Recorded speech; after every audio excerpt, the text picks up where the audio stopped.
দলের যে কোনো কমিটি বলেন, যারা বিগত আন্দোলন সংগ্রামে অগ্রণী ভূমিকা পালন করেছেন তারাই আগামী দিনের কমিটিতে আসবেন। এটা আমরা আপনাদেরকে আশ্বস্ত করতে চাই। আপনারা যারা নব্য দিতে চান আপনারাও নেতৃত্ব দিবেন। তবে আমাদের মাননীয় ভারপ্রাপ্ত চেয়ারম্যান বলেছিলেন, মিছিলে থাকার শেষ ছেলেটাও যখন নেতৃত্ব পাবে সেই ছেলেটার পিছনে আপনাকে আসতে হবে। নেতৃবৃন্দ, আগামী দিনে বাংলাদেশের জাতীয়তাবাদী দল বিএনপি যে রাষ্ট্র মেরামতের 31 দফা কর্মসূচি হাতে নিয়েছে, সেই রাষ্ট্র মেরামতের 31 দফা কর্মসূচি বাস্তবায়নের জন্য আমরা প্রত্যেকটা শ্রমিক কাজ করে যাব ইনশাআল্লাহ।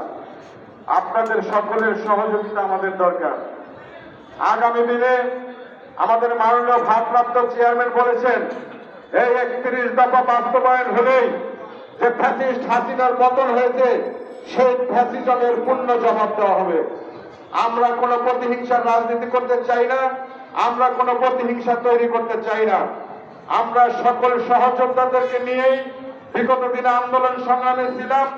আগামী দিনেও আপনাদেরকে হবে সেই নির্বাচনে আমরা গণতান্ত্রিক ভাবে ভোটে ভাবে নির্বাচিত হয়েই বাংলাদেশ জাতীয়তাবাদী দল সরকার গঠন করবে ইনশাআল্লাহ।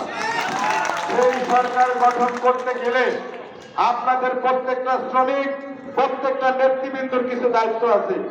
সেটা কি দায়িত্ব?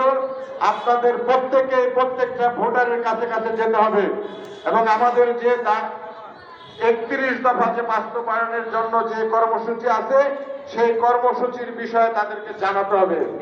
আপনারা জানেন আমাদের 31 দফা কর্মসূচির মধ্যে যে 17 নম্বর দফা আছে সেই দফায় শ্রমিকের জন্য সকল কিছু বলা আছে।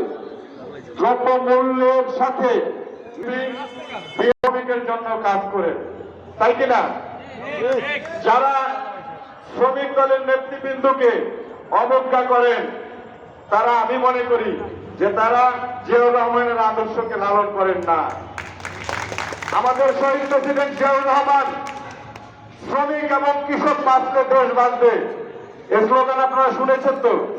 আমাদের শহীদ রাষ্ট্রপতি জিয়াউর রহমান শ্রমিক এবং কৃষকের জন্য কাজ করেছিলেন এবং শ্রমিক হিসেবে পরিচয় দিতে আমাদের শহীদ প্রেসিডেন্ট জিয়াউর রহমান গর্ববোধ করতেন এবং শহীদ প্রেসিডেন্ট জিয়াউর রহমানের যে স্ত্রী দেশনেত্রী বেগম খালেদা জিয়া আমাদের আদর্শিক মা, তিনিও শ্রমিকের স্ত্রী হিসেবে পরিচয় দিতে গর্ববোধ করতেন। সুতরাং আমরা যে সংগঠন করি, আমরা এই সংগঠনের নেতৃত্ব দিতে এসে এটা নিয়ে আমরা আগামী দিনে পথ চলতে চাই। হোটেল শ্রমিকের প্রত্যেকটা নেতৃবৃন্দকে বলবো, কোন মালিকের সাথে আপনারা যুদ্ধ ঘোষণা করবেন না। মালিক শ্রমিক ভাই ভাই, আমাদের একটা স্লোগান আছে আপনারা জানেন তো, মালিক বাঁচবে শ্রমিক বাঁচবে। আমরা মালিককে বাঁচিয়েই আমাদের শ্রমিকের ন্যায্য মজুরি, আমরা শ্রমিকের মজুরি নিতে চাই না। সুতরাং মালিক বাঁচলে শ্রমিক বাঁচবে, এটাই আমরা বিশ্বাস করতে চাই। আমরা আগামী দিনে যে সকল কর্মসূচি বিএনপি ঘোষণা করবে সে সকল কর্মসূচির সাথে আমি হোটেল শ্রমিক দলের প্রত্যেকটা নেতৃবৃন্দকে অংশগ্রহণ করার জন্য আহ্বান জানিয়ে আমি আমার বক্তব্য শেষ করলাম। আসসালামু আলাইকুম। দেশ নায়ক তারেক রহমান জিন্দাবাদ, দেশ নেত্রী বেগম খালেদা জিয়া জিন্দাবাদ, শহীদ রাষ্ট্রপতি জিয়াউর রহমান অমর হোক। সকলকে ধন্যবাদ। আসসালামু আলাইকুম।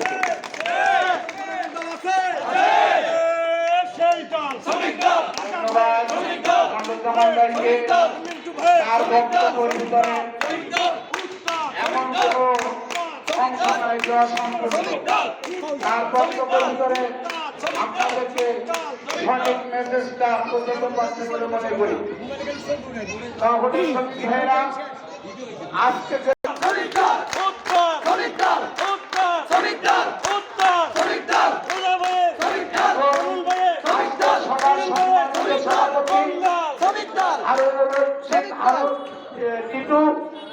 এখন প্রধান অতিথির আগে বক্তব্য রাখবেন।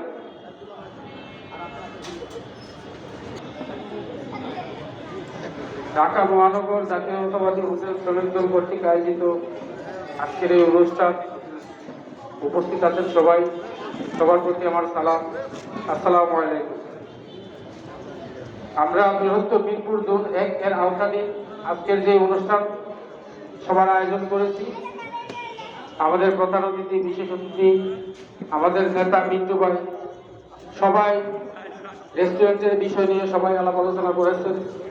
সেক্ষেত্রে সবাইকে আমাদের হোটেল স্টাফদের পক্ষ থেকে আন্তরিক শুভেচ্ছা ও অভিনন্দন। আর মিরপুর জোনের 1 এর আওতাধীন আমরা যে কমিটি, আহ্বায়ক কমিটি ঘোষণা করেছিলাম, এটা ইনশাআল্লাহ আপনাদের মাধ্যমে যদি আমাদের কাছে পৌঁছে আসে আমরা বাস্তবায়ন করার চেষ্টা করব। আরো